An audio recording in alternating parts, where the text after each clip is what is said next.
Kawawa ka naman, Rambo. Hindi naman mabigat yung kasalanan mo. But why are you here?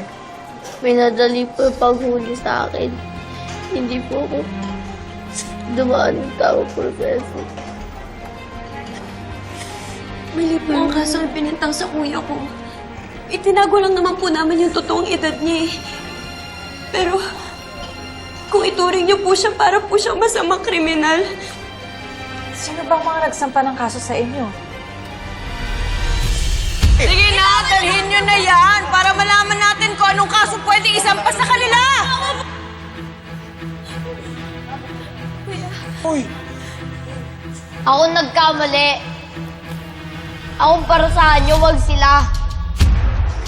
Si Cap Jerry Peralta at si Governor Esmeralda Vergara. That bull-neck scammer is waging war on me!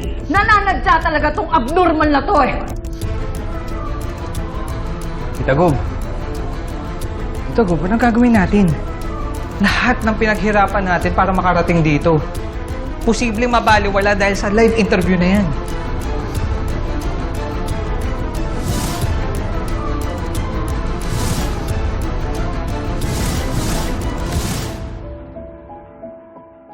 Palayan! Kalayaan! Para kay Rambo! Agapito! Ayusin mo to ngayon na! Kuya Rambo! Kuya, ang daming ang tao sa labas. Ang daming nagmamahal sa'yo, Kuya Rambo.